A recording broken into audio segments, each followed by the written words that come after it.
Salam aleyküm, siz həmişəki kimi topuğa baxırsınız. Yenə mən, yenə o, yenə sən, yenə biz yığışmışıq öz qrupumuzla. Bu həftə Çempionlar Liqası həftəsidir və əlbəttə ki, bizim öz təxminlərimizlə sizin qarşınızdayıq. Əgər siz mərc eləyirsinizsə, mütləq bunu VBB Topazla eləyin.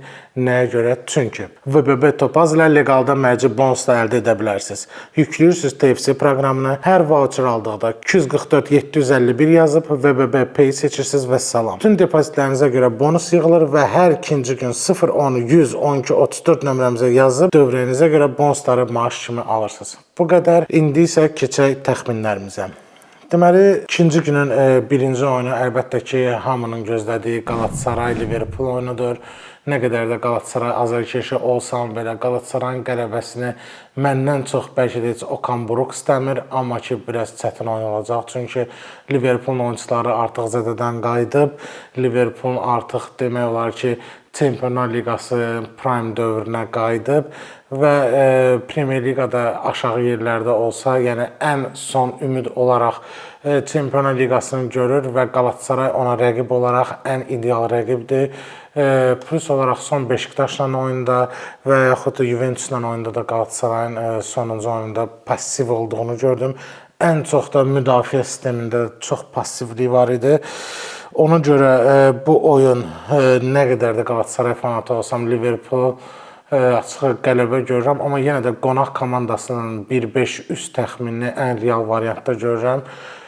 Tək ki bu təxminim yandırsın və Galatasaray qalib gəlsin, amma sırf futbol analizindən baxsaq Liverpoolun 1-5 üstünü görürəm. Növbəti oyunumuz Atalanta Bavariya oyunudur. Ümumiyyətlə Bavariyanı mən bu Çempionlar Liqasında favorit olaraq çempion görürəm. Çünki oyunlara baxanda, ümumiyyətlə Bavariyan bu ilki dövrünə baxanda əsl çempionluğa oynayan komandadır. Ümumiyyətlə play-offa çıxan komandalar içində də ən realistik və ən daimi olan komanda olduğuna görə Bavariyanı daha yaxın görürəm qalibiyyətə. Ona görə Atalanta evdə nə qədər də yaxşı oyun göstərsə də son oyunlarda da birazcana bizi aldatdığına görə, amma Bavariya mujik kimi axıra qədər oynadığına görə Bavariyanın sırf qələbəsi təxminini edirəm. Növbəti oyunumuz isə Newcastle United Barcelona oyunudur. Newcastle United Qarabağından oyunda da, ondan qabaqki oyunda da, son Manchester United oyunda da sırf necə pressing, necə əks hücum komandası olduğunu və Uglavo, yəni künc zərbəsini oynadığını gördük. Amma Barcelona da sırf pressingə meyilli komandadır. Ona görə Newcastle üçün çox çətin olacaq. Hətta Newcastle-Barcelona oyununda mən Barcelonanın qələbəsi təxminini eləmək istəyirəm. Çünki məncə Newcastle-ın artıq bu qələbə seriyasının qabağını İspaniya klubu alacaq. Ümumiyyətlə İngiltərə klubları həmişə İspaniya klublarına oynayanda çətinlik çəkiblər. Ona görə də Newcastle elə bilirəm ki, bu oyun büdrəyəcək. Özdə Barcelona'nın da sırf favorit verməyiblər. Yəni yaxşı bir əmsal da var o oyuna. Ona görə də sırf mənim təxminim Barcelona qələbə. Növbəti oyun isə Atletico Madrid Tottenham oyunudur. Atletico Madrid əlbəttə ki, Simone'nin axırıncı il olduğuna görə inanmıram ki, Tottenham'a imkan versin ki, bu turu atlasın. Amma futbolda əlbəttə ki, hər şey ola bilər. Amma mənim sırf fikrimcə Atletico Madrid Simone ən azından polfinala qədər dartacaq. Ümumiyyətlə Tottenham'la daha çox zəhləm gedirəcəm Atletico Madriddən. Amma yenə də mən Atletico Madridin bu oyun ümumiyyətlə biraz qəribə oyundur. Ümumiyyətlə təxmin edilməsi oyun deyil, amma ən azından hücum heyətinə baxanda biraz Atletico Madriddə daha çox şans görürəm. Tottenham. Çünki Tottenham ümumiyyətlə zehnəm gedir. Bəlkə heç qol vurmasın, rədd eləsin, onu çıxartsınlar bu play-off mərhələsindən. Atletico Madrid diri qələbə. Diri qələbə, balaca yox, iri qələbə. Bayer Leverkusen Arsenal. Bəli, Arsenal hələ ki Premier Liqada öz liderliyini qoruyub saxlayır, amma ki hər an qaçırda bilər. Çünki City onun dalınca gəlir. Amma axırıncı Nottingham'la 2-2 oynayandan sonra başa düşdük ki, City də heç çatmağa meyilli deyil. Amma Arsenal hər halda Arteta məncə treble eləmək istəyir. Ona görə də Bayer Leverkusen də o qədər formada olmadığına görə bəlkə oynamağa meyilli olacaq və əlbəttə ki, Arsenalın son taymda qələbəsi təxmin eləmişdik, gəlmişdi. Bu oyunda bir də görsən Arsenal ikinci taym oynamır, yaxud künc zərbəsini oynayırlar. Sırf qələbə deməmək üçün Arsenalın şəxsi 5.5 künc zərbəsi təxmin edirəm. Çünki ən azından künc zərbəsindən qaçacaqlar ki, künc zərbəsindən qaldırsınlar. O bir dənə də var, kəllə ilə qol vurmaq. İndi moda düşüb. Çox qriyazlı oyundur, amma Uqlavoy 5-5 təxminini Arsenala edirəm. Və hər ildə bir ad günü olduğu kimi də hər ildə bir dəfə Real Madrid-Manchester City qarşılaşması olur. Mən zəhləm getdi daha bu oyunlara baxmaqdan. Guardiola da Real'ın 5 dənə trenerindən oynadı bu son illərdə. Axır ki, Arbeloa ilə də gəlib qarşılaşacaq. Amma bu Real Madrid o Real Madrid deyil. Əlbəttə ki, Champions Real Madriddir. Amma ki, Real Madriddir. Fərqi yoxdur. Bu Çempionlar Liqasıdır. Plus Real Madrid o Real Madrid deyil. Amma bu liqa Real Madridin liqasıdır. Lüboy moment oyunu çevirə bilər. Əlbəttə ki, City də bunu udmasa çıxsın, getsin də qardaş. Yəni Guardiola artıq getsin, plus Hollandın Şeykinin indi prime vaxtlarıdır, özlərinə qayıdıblar. Amma Real Madrid də məncə Vinicius, Mbappe də zədədən qayıtdığına görə bir qol evdə Santiago Bernabeu'da ən azından bir qol vuracaq deyən qol üst təxmin edirəm. Məncə qırğın oyun olacaq, amma daha bezliyib bu oyunlardan.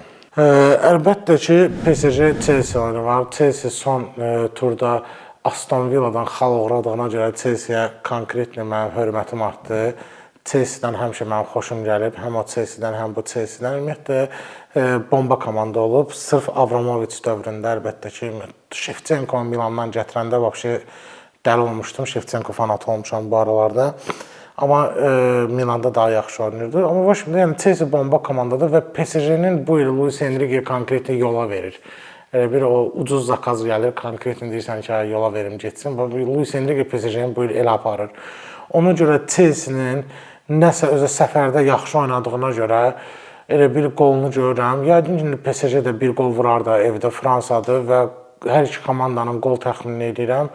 Amma Chelsea-dən qələbədə gözləyirəm. Həmişə kimi Chelsea. Və Çempionlar Liqasının son oyunu məni infarkt edən Bodo Glimt və sevdiyim komandalardan biri Sporting. Bodo Glimt ümumiyyətlə son zamanlar hegemon klublarından elə oynayır ki, elə bir heç bu Bodo Glimt deyil. Amma bir məsələ də var ki, həmişə belə uverinli gələn komandalar belə özünə rəğmən olan, həm bir güclü komandalara qarşı vabank oynayırlar da belə pressing, nə bilim, ona uyğun heyətlə çıxır, özü treneri çox bombadır. Hər komandanın oyununa uyğun bir stildə çıxır. Amma Sportingdə də yəni Trincao, Fincao'lar yəni elə belə deyirlər də. Mən elə fikirləşirəm ki, Bodo Glimt'ə hamı yüklənmə olacaq və Sporting bu oyun Bodo Glimt'dən qələbəni uğrayacaq. Riskli bir təxmin olsa da Sporting'i bu oyun qələbə görürəm. Çünki artıq bəsdir Bodo Glimt'in büdrəmək vaxtı gəlib çatıb. Avroliqa oyunlarımız var, bəli. Avropa Liqasında 4 oyun özüm üçün bura yazmışam. Onlardan biri Lille-Aston Villa oyunudur. Aston Villa Emre ilə artıq 2 oyundur büdrüyür Premier Liqada və Manchester'a öz yerini verib. Sağ olsun Emre bizə belə divizion eləyib. Amma Lille də dünənləri, yəni Lille də keçən həftə bərabər oynamaqla başa düşdük ki, onlar da full bu liqaya yükləniblər. Amma Aston Villa'nın başqa bir şansı olmadığına görə onun yeganə Çempionlar Liqasına getməyi. Çünki artıq Chelsea ilə Liverpool da gəlir arxasıca. Ola bilər Aston Villa yenidən UEFA Liqasına getsin və onun yeganə şansı və ən real şansı Avropa Liqasını qazanmaqdır. Ona görə də məncə Lille bu Avroliqada kənarlaşdıracaqlar. Bu oyunda da Aston Villa'nın 1-5 üstünü yaxud da Aston Villa'nın qələbəsini təxmin edirəm. İtaliya oyunları var bizdə. UEFA Liqasında Bologna və Roma. Nə qədər Roma'ya, nə qədər Totti'yə böyük hörmətim olsa da Bologna mənim sevdiyim komandalardan biridir. Ən azı Bologna'dan burada bir qol da olsa gözləyirəm. Amma Roma da son oyunlarıdır. Qol buraxsa da bir 3 dənə top, 2 dənə top, 1 dənə top vurmağa başlayıb. Yəni artıq altlardan qaçırlar. Nə qədər də İtalyan futbolu olsa, hər iki komandanın qol təxminini edirəm. Çünki Bologna qoluna inanıram. Romada yəqin vurar. Məncə o qədər də darıxdırıcı oyun olmayacaq. Hər iki komandadan qol gözləyirəm. Panathinaikos Real Betis oyunu. Bəli, mənim sevimli Antonim. Real Betis'də olduğuna görə, amma Panathinaikos'un da bu il biraz prime açdığına görə fikir verirsinizsə, son oyunlarda da 2 dənə, 3 dənə top vurur. Real Betis də elə, yəni nə qədər də son oyunu biraz zəif oynasa da, ondan qabaqki oyunlarda öz prioritetini göstərirdi və bu oyunu 2.5 üst təxmin etmək istəyirəm. Çünki hər iki komanda üstə meyilli komandadır. Sırf çempionat liqalarına istirahətdə verib başqa bir sastavla çıxan komandadır. Full oyunlarını bu oyuna verəcəklər. Ona görə də 2.5 üst təxminini edirəm. Stuttgart-Porto oyunu. Porto Benfica'ya necə sensasyon bir məğlubiyyət yaşadı, mən hələ də çatmır. Çünki Portodur da qardaş. Porto niyə belə eləməlidir? Porto bir dənə də Əhməd Rəcəblidə Ater var. Onun bura heç bir dəxli olmasa da, məncə Porto ən azından Stuttgart'a bir top vuracaq, amma Stuttgart'ın da Avroliqada ən axırıncı variantıdır. Çünki Almaniya liqasında da artıq yenidən UEFA liqasına düşür. Yəni Çempionlar liqasına getmək üçün yeganə şansı budur. Ona görə Porto ilə Vabank oynayacaq. Bu oyunda 2.5 üst görürəm. Hətta birinci isə 1.5 üstdə görürəm. Burada tappa-taraf olacaq. Kim kimə şillə vurdu olacaq. Növbəti oyunumuz isə Konferans liqasındadır. Samsunspor, mənim sevdiyim Samsunspor Fenerbahçe ilə qalibiyyəti saxlayanmadı. Son 5-6 dəqiqədə top yedi. Biraz nəsə qəribə oyun oxşuyurdu. Sırf mən də Fenerin qəribəsinə inanırdım, amma belə dərəcədə də yox. Amma rəqibi Rayo Vallecano. Rayo Vallecano bu illəri derbilər yaxşı başlasa da sonraki oyunlarda biraz büdrədi. Amma Rayo Vallecano'da La Liga'dır bu. Samsunspora uğurlar arzu edirəm, amma burada 0 Rayo Vallecano'nun 2 topunu görürəm. Qonaq komandanın 1.5 üstünü. 2.5 boşu üst təxmin edeyim ki, Samsunspor da elə bilirəm ki, bir dənə qol vuracaq da. Yəni sırf Rayo Vallecano'ya yüklənmək, çünki Samsunsporu çox sevirəm. Bu illəri öz 2-ci liqadan gəldi, 4-cü yerə çıxdı, gəldi Konferans liqasının play-offuna qədər. Qardaş, bir Türkiyə Leicester, 2-ci Leicester, Türkiyənin Leicesteri Samsunspor. Çalış ud, tək ud, amma ki, reallıqla 2.5 üst təxminini eləyirəm. Konferans liqasında Rijeka Strasbourg oyunu var. Bəli, Fransanın komandalarında həmişə Strasbourgu bəyənmişəm mən. Rijeka biraz mənə bəxt hesabında gəlib çıxmış bir komandadır bu yerlərə. Ona görə bu oyuna heç belə güclü təxmin də yox. Sırf Strasbourga qələbə təxmin edirəm. Çünki Strasbourg komandasını tanıyıram və başa düşürəm ki, bu mərhələni Strasbourg keçməlidir ki, qabaqda da maraqlı oyun olsun. Amma Rijeka evdə oynayır. Bəlkə də qol vurar, amma sırf Strasbourg'un qələbəsi mənə daha yaxındır. Növbəti oyunumuz Lech Şaxtyor. Bəli, Arda Turanın Şaxtyoru və Lech. Elə bilirəm ki, Lech nə qədər də güclü komanda olsa, Şaxtyor da Vabank oynayır. Çünki Şaxtyor Arda Turanın özünü göstərmək üçün Simone Atletico'dan Inter'e getsə, ola bilsin ki, Atletico Madrid Arda Turan'ı istəyir, özünü bir məşqçi kimi göstərməyinə görə maksimum Lechlə fantastik oyun göstərməlidir. Və burada da Lech Şaxtyorun hər iki komandanın qol təxminini edirəm. Amma Şaxtyor elə bilirəm ki, aparacaq bu oyunu. Bu oyunda aparmasa, o biri oyunu 100% Şaxtyor aparacaq. Mərhələni istəyərdim Şaxtyor keçsin, çünki daha analizmə uyğun Şaxtyor gəlir. Amma bu oyunda sırf hər iki komandanın qol təxminini edirəm. Az Alkmaar, Sparta Praga. Bəli, Az Alkmaar çox əla gedir bu il. Həm Hollandiya liqasında, həm də Konferans liqasında stabil oyun göstərir. Amma Sparta Praga sürprizlərlə bizi üzləşdirdi. Yəni elə momentlər var ki, gözləmirdin, tap qoydu, utdu. Elə momentlər liqada gözləyirsən ki, bir dəqiqə heç Az Alkmaarla oyunu var, axırıncı oyunu da üst oynadı. Vəbşi, yəni Sparta Praga sürpriz komandadır. Az Alkmaar da ki, stabil oynayan komanda olduğuna görə bu oyunu da 2.5 üst görürəm. Məncə birinci oyunlar Konferans liqasında daha çox üstü oyunlar olacaq.